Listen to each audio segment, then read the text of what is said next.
tal amigos? ¿Cómo están? Bienvenidos a su programa Verdades Divinas. Les saludamos el doctor Salvador Tomasini. Hola amigos. Alejandro Carrega. Hola amigos, buenas noches. Y su servidora Alejandra López. Bueno, vamos a empezar. Doctor, vamos a empezar con un comentario. Es un poquito largo, pero lo vamos a leer. A ver. Dice... ¿Es un comentario a favor, en contra o equivocado? Sí y no. Sí, no. Gracias.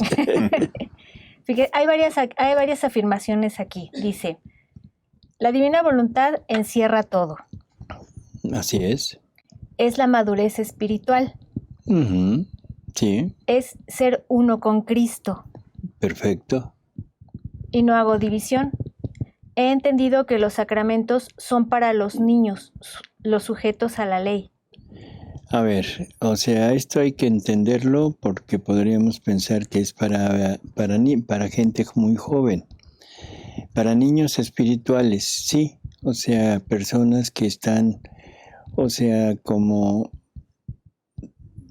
anclados, vamos a decirlo así, anclados en nada más lo que se conoce hasta ahora, anclados en el Evangelio, anclados en lo que la Iglesia nos comunica, pero en realidad es el niño espiritual de alguna manera. Esto tomado en relación con lo que ahora se nos revela, que podríamos decir que es como llegar a la madurez. Si lo vemos sin la revelación actual, entonces estaríamos hablando ya no de niños, sino de adultos. Espiritualmente. ¿Sí? O sea, es lo que San Pablo decía. O sea, cuando se dirige a determinado grupo de fieles, les dice que les está dando alimento, o sea, líquido, leche, porque si les diera sólido no lo tolerarían. O sea, está comparando la parte espiritual de la persona que no puede aceptar, no puede digerir los conocimientos mayores, totalmente de acuerdo. Y eso lo dijo Jesús, ¿no? Todavía tengo mucho que decirles, pero ahorita no pueden con ello. Quédense con lo que les he dicho, nada más.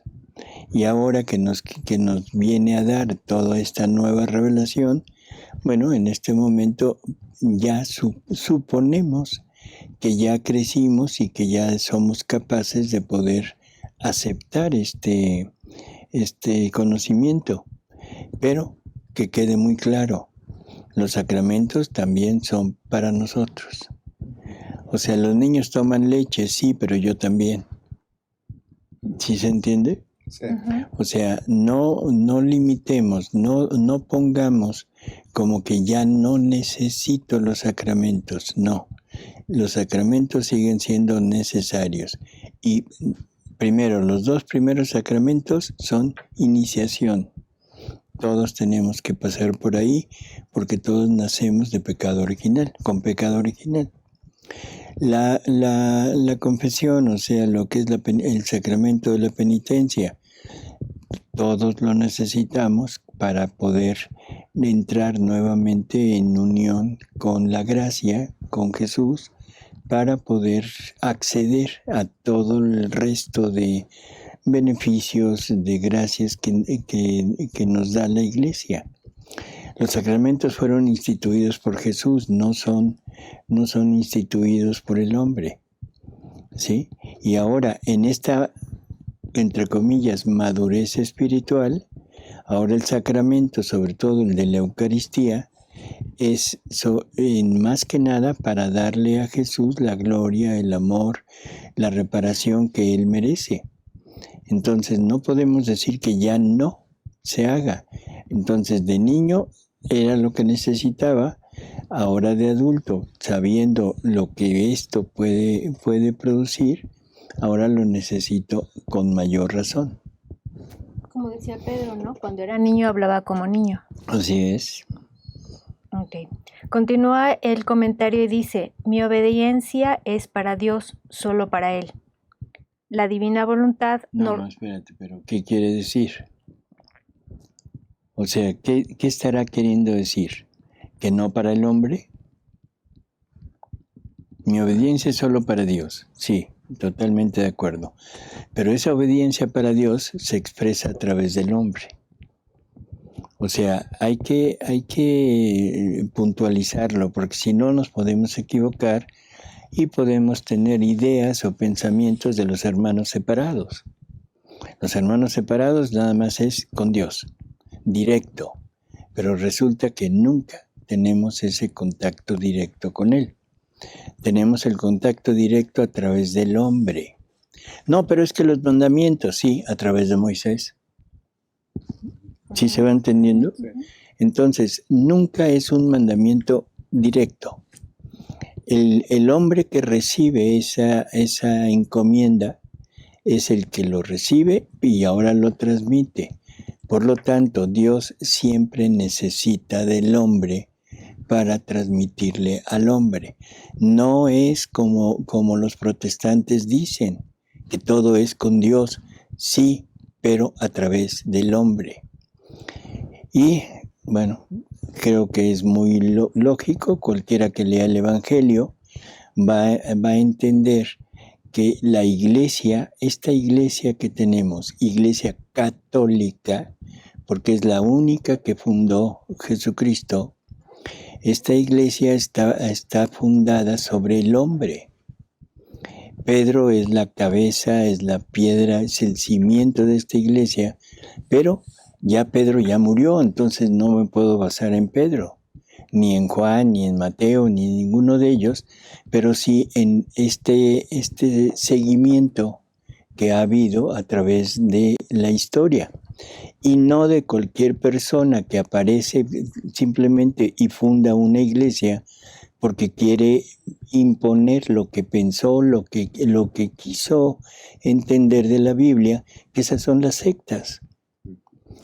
Y la prueba es que de unas sectas sale otra persona que dice, no, esto no me gusta, o a mí me gusta esto, o yo quiero tener beneficio económico, y se va y funda su propia secta. Esos son los protestantes. Entonces, sí hay que tenerlo en cuenta. Obediencia a Dios, sí, pero esa obediencia se nos transmite a través del hombre. La revelación, sí, pero esa revelación se transmitió a través del hombre. A ver, seguimos. Continúa. La divina voluntad nos regala el espíritu de la verdad, Pero es poco a poco. Sí. Y entiendes las escrituras. Sí, o sea, esto es una realidad. En la medida que vamos adentrándonos, nos dice Jesús, Él nos va concediendo la gracia, el don de poder ir entendiendo lo que ha sido revelado. O sea, hay ocasiones en que en la revelación pública no está muy claro todo lo que dice. Y esto nos lo dice la Iglesia, ¿no? No es algo nuestro. Dice, la Iglesia reconoce que la revelación está completada, pero no bien explicada o explicitada, como dicen ellos, que prácticamente es lo mismo. Por lo tanto, quiere decir que debe haber algo más en el fondo de lo que está revelado, pero que se necesita esta parte que el Espíritu Santo va a venir a darnos para poder llegar a entender en plenitud lo que está escrito. Seguimos. Continúa y dice, la hostia fue un error de los muchos que hizo Pedro, pero no por eso dejó de ser amado por Dios. ¿Qué mentalidad, perdón que lo diga de esta manera, qué mentalidad tan, ¿cómo diríamos?, tan retorcida? Sí, en verdad, perdón que lo diga, pero yo sí creo firmemente que usted debe ser protestante, porque está dando ideas totalmente de ellos. Ahora, la Eucaristía, por favor, revise la Biblia, y la Eucaristía no la instituye Pedro, la instituye Jesús en la última cena. La Eucaristía se sigue llevando a cabo por mandato de Jesús. Léalo en la última cena. O sea, Pedro no tiene nada que ver con la institución de sacramentos. Ningún apóstol instituyó un sacramento. Es Jesús directo quien los instituye. Ahora yo le diría algo que ojalá que le pueda servir. Es usted muy asidua a estos programas. Entonces la pregunta que yo me hago, digo, ¿por qué viene? ¿Simplemente por rebatir? ¿O en realidad le está llamando la atención? Yo pienso que le está llamando la atención porque dice cosas ciertas. Pero ahora yo le pregunto, ¿por qué, si le está llamando la atención, si Dios le está haciendo el inmenso don de darle esa atracción hacia esta revelación, ¿por qué no suelta lo anterior? Lo anterior de usted, no de lo nuestro, lo anterior de usted.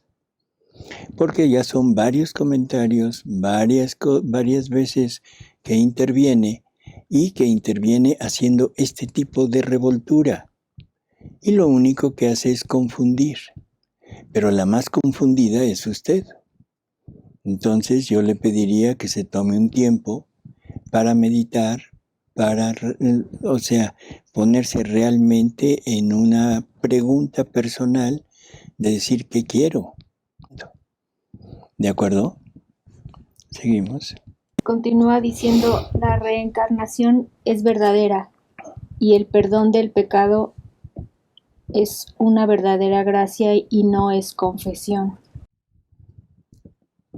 Otra vez, el lado contrario, o sea, la confesión ya le habíamos contestado, pero creo que a usted las respuestas, pues no, le entran por uno y le salen por el otro porque nunca no las está escuchando. Por favor, vuelva a leer su Biblia en donde Jesús le dice así abiertamente, cuando les dice a sus discípulos, id por todo el mundo, predicad el Evangelio y no recuerdo si dice confesión, exacto, pero perdonen los pecados. A todo aquel que se le perdonen quedarán perdonados, y a quien no se los perdonen no les serán perdonados. Otra vez es Dios quien perdona, sí, pero a través del hombre, no directo con Dios. Entonces, por favor, revise, sea lo suficientemente, ¿cómo diríamos? Para no, bueno, consciente, o sea, para verificar por usted misma, no por lo que le han dicho. No seamos nada más seguidores de un cencerro. Ya lo dije. Me toca en el cencerro y para allá voy. No, voy a ver el por qué. Sea crítica, para que pueda entender exactamente lo que Jesús nos ha dejado y lo que Dios ha querido irnos regalando y cómo nos ha ido poco a poco encaminando hacia este don, que es lo que usted dijo al principio, que ahí es en donde entran estas contradicciones. Seguimos. De lo de la reencarnación. Sí, por eso, pero... del comentario ya termina ahí. Y entonces... sí, porque dice que la reencarnación es cierta. A ver, vamos a... yo creo que nos va a llevar el programa completo. Vamos a entender que la reencarnación es una simple, llana mentira. Es antibíblica. A ustedes que tanto les gusta la Biblia, bueno, pues vamos a empezar por la Biblia. ¿Sí? A ver, Alejandro, ¿nos haces favor de...? Sí, dice...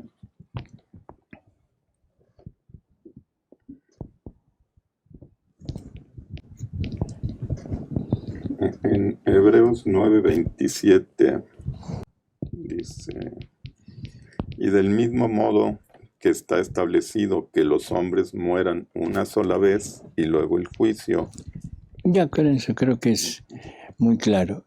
A ustedes les gusta mucho así por versículos, sin leer el contexto, pero creo que este versículo es perfecto. Está establecido. ¿Por quién? ¿Por algún hombre? ¿Por algún apóstol? ¿Por un gobernador allá de los romanos o algún rabino de los judíos? No, está establecido por Dios. El hombre debe morir una sola vez. La reencarnación creo que se entiende perfectamente que no podría ser cierta, porque entonces necesitaríamos morir por lo menos 2 veces. Bueno, esa es una cita. Vamos a otra. En Romanos 6, 9, 10 dice: sabiendo que Cristo, una vez resucitado de entre los muertos, ya no muere más, y que la muerte no tiene ya señorío sobre él. Ahí vamos a pararnos. Jesús viene prácticamente a darnos una enseñanza de qué es la vida del ser humano. O sea, viene a redimirnos, viene a rehacer al ser humano, pero también nos viene a mostrar lo que nosotros vamos a pasar si somos seguidores de Él. Cristo muere una vez. Nosotros debemos morir una vez. Y luego, o sea, no vuelve a vivir, no vuelve a... ¿Cómo dice?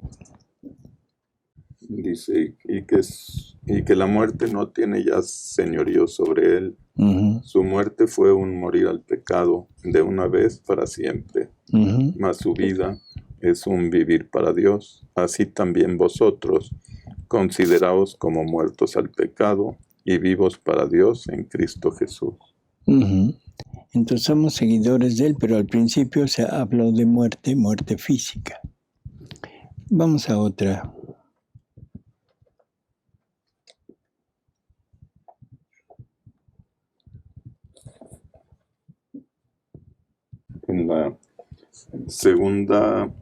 En el libro segundo de Samuel, en el 14, dice: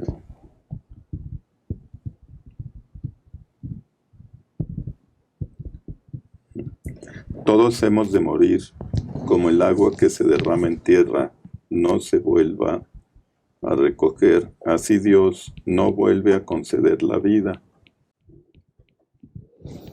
También creo que bastante es clara la cita, ¿no? Una vez muerto, o sea, no va a volver a darle la vida material a ese espíritu, sino será hasta el final del tiempo, en el momento del juicio universal. Así que reencarnación, bíblicamente, no. Ahora vamos a una revelación privada en María Valtorta. Y Jesús le habla de la reencarnación. ¿Está en qué libro? Está en los cuadernos de María Valtorta, el de 1944, el día 11 de enero. Dice el apóstol Pablo. Eso lo está diciendo Jesús. O sea, Jesús habla y él dice lo que está diciendo Pablo. Necios, los muertos no regresan, ni siquiera con un nuevo cuerpo. Hay una sola resurrección, la final. Vosotros, los que estáis hechos a imagen y semejanza de Dios, no sois semilla que en ciclos alternados germina y se convierte en tallo, flor, fruto, semilla, para que ésta, a su vez, se haga de nuevo tallo, flor, fruto.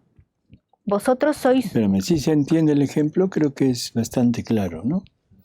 O sea, el semilla, tallo, flor, fruto, semilla. Esa semilla, que es la evolución de todo esto, vuelve a dar tallo, ¿sí? Flor, fruto, semilla. Eso está dando una imagen de lo que pudiera ser la reencarnación. Sería espíritu, cuerpo, ¿sí?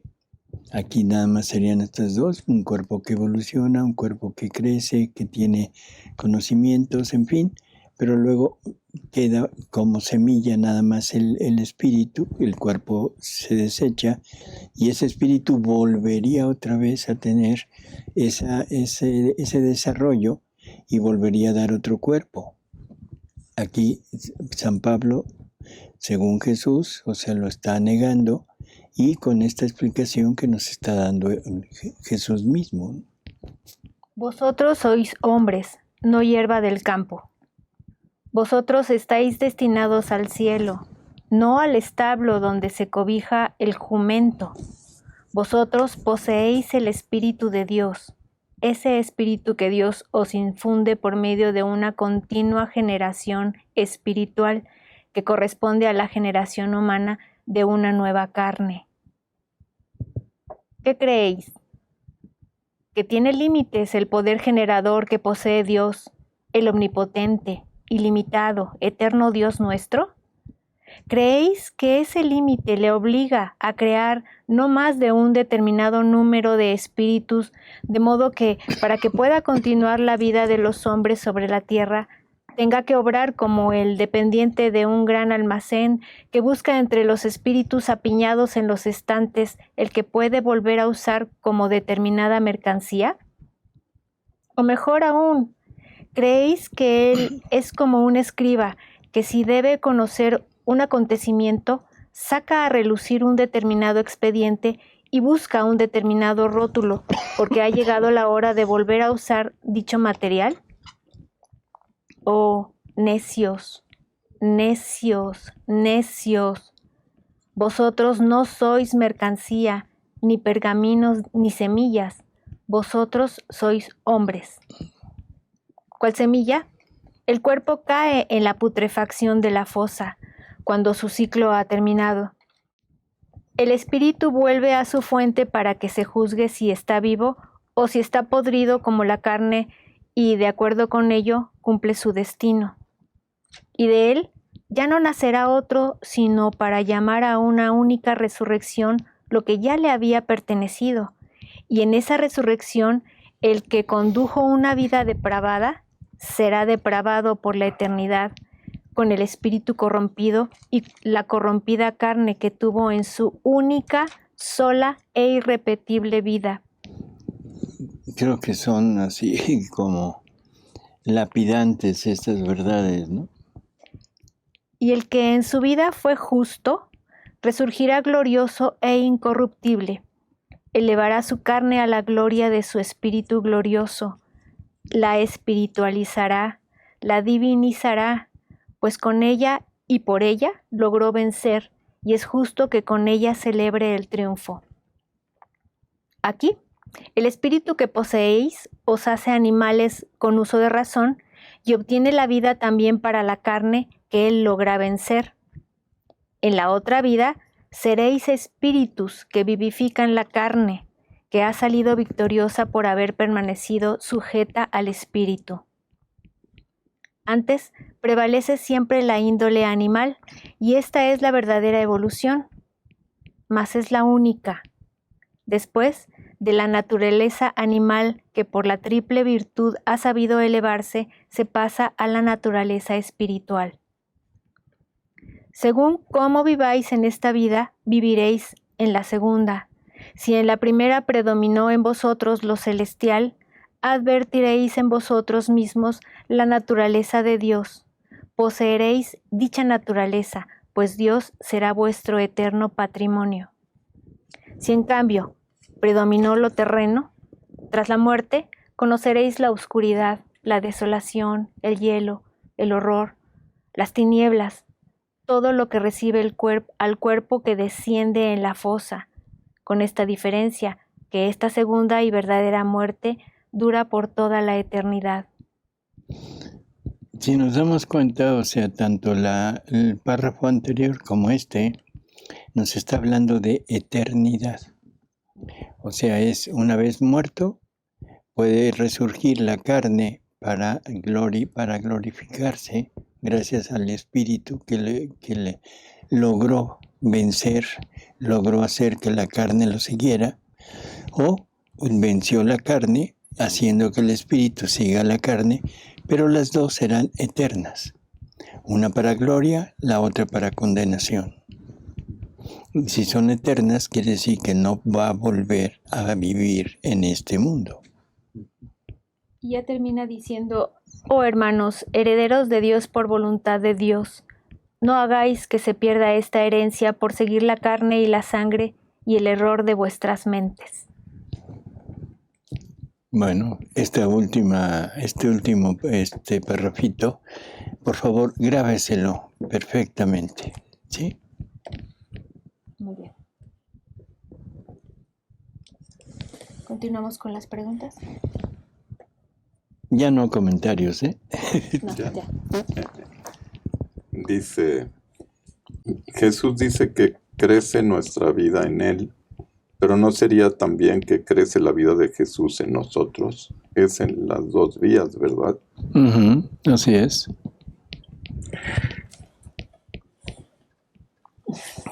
O sea, el crecimiento de Jesús sería que todo está en el acto único de Dios, digamos como guardado, y nosotros lo sacamos de ahí. Y es un nuevo cielo, o como sea. Él nos dice que en la medida que nos vamos uniendo a Él, o sea que vamos diciendo, me uno en tus pensamientos, en tu palabra, esa continua acción de estarnos uniendo a Él, con esto crece el amor y la voluntad. O sea, esas dos potencias van creciendo. Y en esa voluntad estaría el Padre, y en el amor estaría el Espíritu Santo. Y ahora, de esas dos, los actos de esas dos van formando al Verbo, o sea, al Hijo. Entonces, ahí está la Trinidad. Ahora, este Hijo, como Hijo, tiene que crecer. ¿En base a qué crecerá? A los actos. Porque es lo que está diciendo, ¿no? Y los actos, ¿de qué manera pueden crecer los actos? Primero, por continuidad, o sea, por estarlos repitiendo, pero también por conocimiento. O sea, el conocimiento nos va ampliando la magnitud del acto. O sea, entre más conozco qué es la divina voluntad, qué puede hacer, lo que abarca, mi acto se va extendiendo junto con la divina voluntad. Así que sí. Doctor, ¿creer las verdades divinas es ya hacerlas vida? Creerlas, sí, o sea, bueno, a ver. Yo primero conozco, o sea, ya conocí una verdad. Segundo paso, ahora creo que esa verdad es cierta. Pero eso no es suficiente. Falta pasar esta verdad que yo creo que es cierta, pasarla a vida mía. O sea, introducirlas en mi vida. Y ahí ya es vivir en la divina voluntad. ¿Sí queda claro? Dice, ¿la parucía es la venida del reino de la divina voluntad? ¿O se refiere a la última venida de nuestro Señor al final del mundo? No, es esta última. La parucía habla de la venida de Cristo a juzgar vivos y muertos. O sea, vivos y muertos en el espíritu, y eso es al final del tiempo. Doctor, por favor, ¿me completa la tercera manera de obrar Dios en la criatura? Una es dominante, la segunda hablante, y la tercera es felicitante. Y eso está en el libro del cielo, ahí en el libro 30, en la lectura número 13. Si lo quiere consultar, ¿no? Párrafo 4.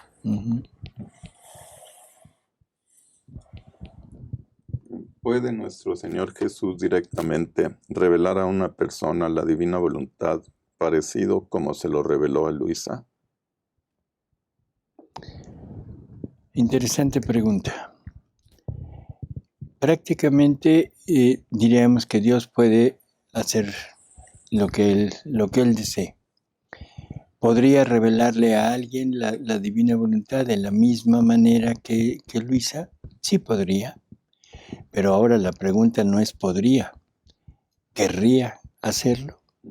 Bueno, ahí Jesús mismo es muy claro, porque nos habla de la siguiente manera. Cuando Él quiere dar un don a toda la familia humana, que sería el don de la divina voluntad, primero lo trata con uno. Cuando ese uno le paga a nombre de toda la familia humana, entonces decide ponerlo a disposición de todos. Ahora, esto lo hizo Luisa, en ella queda fundado el reino, y Jesús dice varias cosas que son interesantes. Primero, que ponga atención porque de ella saldrán las verdaderas enseñanzas del cómo llegar a vivir en la divina voluntad. Nos dice que no habrá nadie más que ella, o sea, nadie no en el sentido, sino que ella es única en la historia porque es la tercera obra de Dios. Entonces, no se trata de una revelación simple, sino se trata de fundar el reino, y esto lo equipara prácticamente a las dos obras anteriores de él, la creación y la redención. En la creación, o sea, la creación la trata con la humanidad del Verbo eterno, o sea, desde toda la eternidad.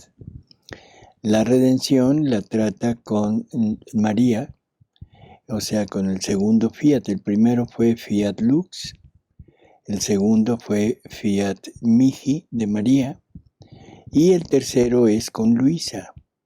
Una vez que Luisa completa todo lo que Jesús quería que viviera, cuando Luisa es fiel hasta el final, se completa el tercer fiat, que es el fiat voluntas tua, hágase tu voluntad. Así que de la misma manera que se lo reveló a Luisa, no.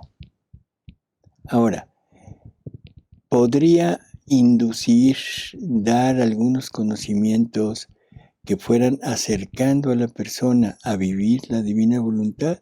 Sí, no habría problema, ¿no? Pero así de exactamente como se lo reveló a Luisa, no, definitivamente no. Dice, doctor, ¿me explica por favor la diferencia entre la humildad y simplicidad? A ver, Ale. Bueno, según la Real Academia Española, define como simplicidad, sencillez, candor, inocencia, ingenuidad, credulidad, pureza. Y la humildad la define como virtud que consiste en el conocimiento de las propias limitaciones y debilidades y en obrar de acuerdo con este conocimiento. Bueno, creo que es bastante clara la diferencia. La humildad es algo elaborado a través de la propia criatura, que es como autoanálisis para saber qué tanto tiene, qué tanto puede lograr y comportarse en la vida de acuerdo a ese punto. Casi todos somos soberbios en que aún a pesar de conocer nuestras limitaciones, queremos ser más. Y esto es algo que se nota inmediatamente. Casi siempre tenemos como modelo a una persona, a un ideal, y lo seguimos, aunque no tengamos la capacidad para llegar a hacerlo.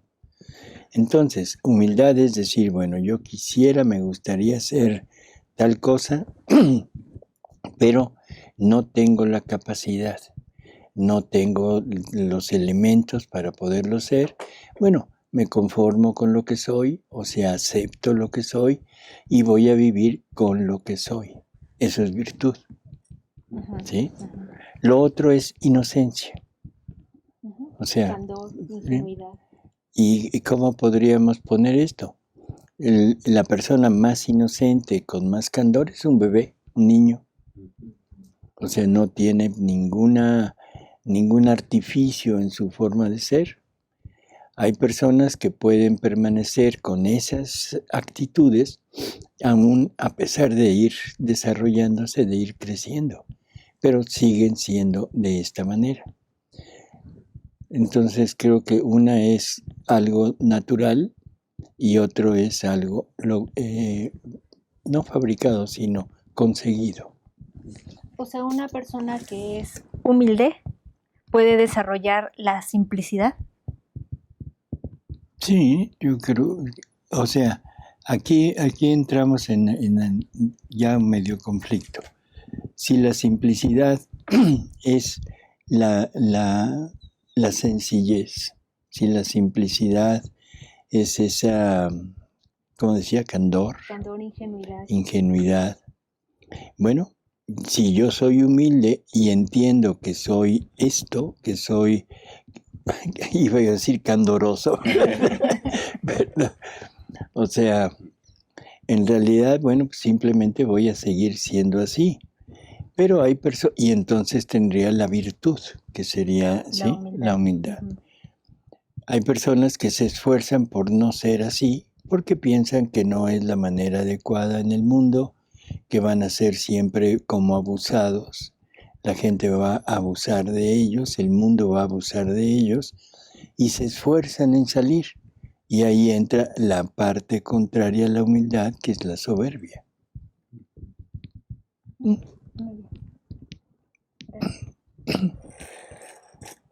Doctor, ¿la gracia de Dios es para todos? Sí. No todos la aceptan, pero Dios la tiene reservada para todos. Dice, doctor, entonces no es malo sentir la mortificación de hacer algo, no porque quiero, sino porque debo. Esta pregunta es interesante, porque dice, no es malo sentir mortificación por hacer lo que debo. Perdón, pero sí es malo. En el sentido de que si es un deber, no tendría yo por qué tener esa mortificación, sobre todo si estoy tratando de vivir en la divina voluntad. Todo lo que se me presente como un deber deberíamos de tomarlo como voluntad de Dios y debería de darnos gusto y alegría de poder estar haciendo continuamente actos en la divina voluntad. Así que si es totalmente malo para la vida en la divina voluntad, sí. El catecismo dice que Dios no creó todo perfecto, tenía entendido, sino con vía a la perfección. Y tenía entendido que Dios creó a Adán perfecto y éste perdió la perfección. ¿Me quieres leer la primera parte? El catecismo dice que Dios no creó todo perfecto, sino con vía a la perfección. Entendido. Tenía entendido. Ojo con esto. Tenía entendido que Dios... El catecismo dice que Dios no creó todo perfecto. Eso luego, lo tenía entendido, sino con vía a la perfección. Entonces, como que es un pleonasmo, ¿no? Está repitiendo lo mismo. Y tenía entendido que Dios creó a Adán perfecto. Entonces, ¿qué tiene entendido? ¿Que no lo creó perfecto o que lo creó perfecto? O sea, aclárenos un poquito, ¿no? Y que éste perdió la perfección. Otra vez que perdió la perfección cuando que Dios lo creó no perfecto. Sí. Curioso. Sí. Perdió la perfección de no ser perfecto. Probablemente. Miren, yo creo que esto es muy, muy fácil poderlo deducir. En el relato del Génesis, o sea, conforme Dios va creando las cosas, siempre dice, y vio Dios que todo era bueno. Vio Dios que todo era, o sea, adecuado a lo que Él quería.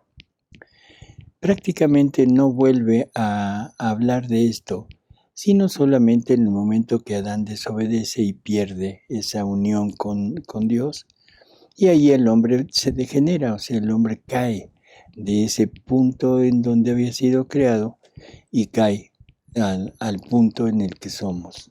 Bueno, en el libro del cielo hay muchísimos datos como para entender que esto es total y absolutamente erróneo, pensar que Dios no creó todo perfecto, sino con vías a la perfección. Primer dato, en el momento que Adán es creado y que Dios se pone en él para darle vida, se infunde con todos sus dones, todo lo que él es, ahí el hombre es perfecto, en todos sentidos. Es perfecto tanto en la parte humana como en la parte espiritual, como en la parte divina, porque tiene a Dios viviendo junto con él en su interior.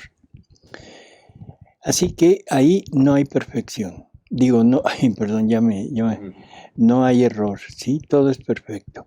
Y nos dice Jesús que en el momento de crear a Adán no le faltaba nada, que todo era total y absolutamente como él lo había deseado. Y que por eso no le dio leyes, no le dio mandamientos, no le dio nada, porque la unión con Dios era perfecta y estaba destinada a no romperse si Adán hubiera sido fiel a lo que se le pedía. Así que, en términos generales, ahí tenemos una respuesta. Pero también nos dice que Él, cuando creó, nunca creó nada a la mitad, que siempre creó cosas perfectas. Bueno, y la pregunta es si eso es en la creación en general. En su obra maestra, que es el hombre, al hombre sí lo habrá creado imperfecto. Y sobre todo, somos creados a imagen y semejanza de Jesús, o sea, de Dios, pero en su Hijo Jesucristo. ¿Su Hijo Jesucristo es perfecto? Sí. Entonces, ¿cómo me puede decir que me creó a imagen de Él y a semejanza de Él si me creó imperfecto? Yo creo que no es, como que no está muy bien expresada la pregunta. Probablemente sea otro sentido, porque como dijimos al principio, es incongruente lo que está preguntando. Es como, a lo mejor como la pregunta anterior que, bueno, al principio, que si hacemos crecer a Jesús, o sea, Jesús es perfecto, pero con nuestros actos crecería dentro de esa perfección. Sí, pero eso lo podríamos poner como desarrollo, ¿no? Por ejemplo, Jesús, el Evangelio nos dice que crecía. Sí. Y entonces la pregunta es, ¿el Verbo eterno en su humanidad sería imperfecto? No. No. Sí. Simplemente se desarrollaba, adquiría más conocimiento. Pero la falta de conocimiento no es imperfección. Sí, no. Sí, yo digo que desde el principio es perfecto. Así es. Pero va desarrollándose. Como se dice que hay cielos nuevos, pues aquí actos nuevos en la tierra, no sé cómo. Uh-huh. Sí, o sea. Como, por ejemplo, no sé cuántas razas haya, pero digamos que al principio haya habido 5 o 6 razas diferentes, pero digamos cada raza tenía su perfección. Pero hasta que hubo todos los medios de comunicación que hay ahora, hay una mezcla de razas que entonces es infinita la perfección en millones de razas. Ya se puede decir que ya no nada más las 5 o 6 que había. Digo, todas tendrían la perfección de Dios. Digo, es un ejemplo. Uh-huh. O con las casas o los vehículos que usamos, o todo eso como que va teniendo cierta perfección del momento, o qué sea. No, pero sí está bien. O sea, en el sentido de que el hombre va Pues evolucionando, el hombre va adquiriendo más conocimientos, se va haciendo, no el hombre, se va haciendo más perfecto en cuanto a su entorno, ¿sí? Ya no vivimos en casas hechas de bambú, ahora ya vivimos en casas hechas ya con materiales modernos, en fin. Pero eso no aumenta la perfección del hombre. Aumenta la perfección primero del conocimiento, que eso no me vuelve más perfecto, porque entonces yo estaría diciendo que alguien que no fue a la escuela es imperfecto. Y no, es un ser humano completo, sin ninguna merma, ¿sí? Y en ocasiones, esa persona que nosotros pensamos que pudiera ser menor por la falta de conocimiento, en muchas ocasiones es mayor en parte espiritual. Yo te bendigo, Padre, porque has querido revelar esto a los pobres, a los sencillos, a los humildes, y no a los sabios. ¿Quién es más perfecto en ese sentido? El que nosotros consideramos imperfecto. Y no va por ahí, ¿no? No, la perfección, o sea, totalmente de acuerdo contigo en cuanto a crecimiento, ¿sí? O sea, vamos evolucionando y vamos teniendo más conocimiento, sí, pero eso no me hace más perfecto. Sí, sí, por ejemplo, ahora todo lo de la inteligencia artificial, todas esas cosas como si nos fuera acercando a algo perfecto y al revés nos va alejando, ¿no? Fíjate que es un tema interesante este de la inteligencia artificial. Esto del transhumanismo, o sea, nos pone en este punto que ahora queremos perfeccionar al hombre. Ahí entra. ¿Y de qué manera lo queremos perfeccionar? Implantando chips dentro del hombre. Esto puede ser maravillosamente benéfico cuando hablamos de restitución de miembros. Por ejemplo, gente que ha perdido un brazo, una mano, y se le injerta, se le pone un miembro robótico. Qué maravilla, ¿no? Qué maravilla que podamos tener este tipo de sustitución. Sí, totalmente perfecto. Pero qué tremendo error que te quieran programar para tener un determinado conocimiento teniendo un chip en tu cerebro. Entonces, ahí sí no. La inteligencia artificial prácticamente nos está llevando a que el hombre se vuelva imperfecto. ¿Sí se entiende? Sí. Entre más inteligencia artificial tenemos, menos necesidad del ser humano para trabajar. Entre más inteligencia tenemos, se va reduciendo prácticamente la necesidad del estudio. Habrá también necesariamente algunos que sean los que programen la inteligencia artificial, porque se piensa que la inteligencia artificial puede llegar a grandes cosas, pero esas grandes cosas las obtiene a través del hombre, no es sola.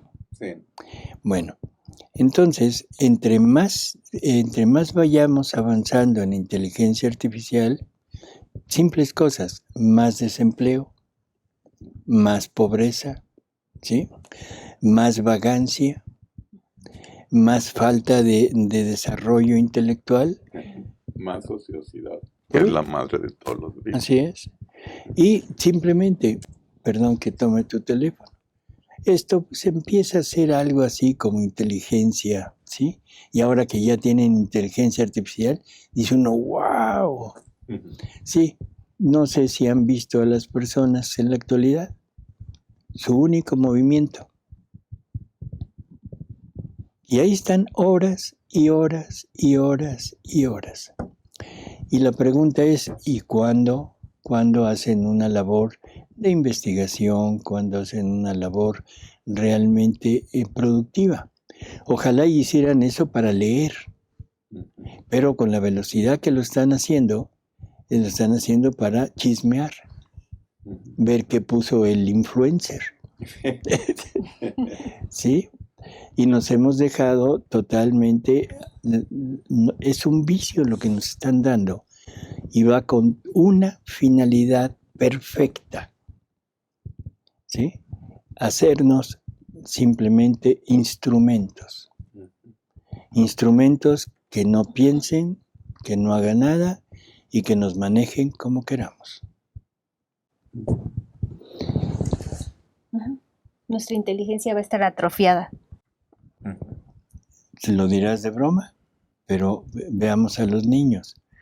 Un niño antes de todo esto, le contabas un cuento y la imaginación del niño se despertaba. El niño empezaba a oír el cuento y su mente empezaba a imaginar las figuras, los personajes, los lugares, todo. Y luego él mismo hacía como cuentos dentro de su interior. Ahora los niños, en vez de contarles un cuento, no, préstame el celular. Toma el celular. Y creo que, perdón, ya se convirtió esto en algo. Vamos a un restaurante, al que sea, llega una familia con un niño pequeño, se sientan, ponen al niño en su asiento principal y le dicen, toma, le ponen un video y ahí está el niño embobado. Y los demás plática y plática y plática y plática. Si es que platican. Porque si llevan otro celular, ya se molaron. Se ponen a chatear entre ellos. Sí. Y lo más triste es que vemos esto, pero también en misa. He visto a padres de familia que le llevan el celular al niño y para que se esté callado en misa, le dan el teléfono. En fin, vivimos en una época, me voy a atrever a recomendar algo. Hay un libro, ya tiene bastantes años que salió, que se llama Mundo Feliz. De Aldous Huxley. Ojalá y lo pudieran leer, porque para allá vamos, exactamente para allá vamos. Era un adelanto de lo que quieren hacer y ya lo están haciendo. Bueno, pues amigos, muchísimas gracias por haber estado con nosotros y esperemos que contemos con su presencia en los próximos programas. Le agradecemos a Alejandra. Gracias, doctor. A Alejandro. Gracias. Ahora ya vamos a decir a los Ales. Les agradecemos a los Ales y a Paris y a ustedes nuevamente, amigos. Muchas gracias, amigos. Buenas noches, que descansen. Y gracias por escribirnos desde Argentina, Colombia, Monterrey, Canadá, Ecuador, Chile, Costa Rica, Perú, Toluca, Paraguay, Sonora, Michoacán, Veracruz, Guatemala, Venezuela, España, Ciudad de México, Brasil, Jalisco, California y Huixquilucan, Estado de México. Gracias, amigos. Hasta luego. Hasta luego.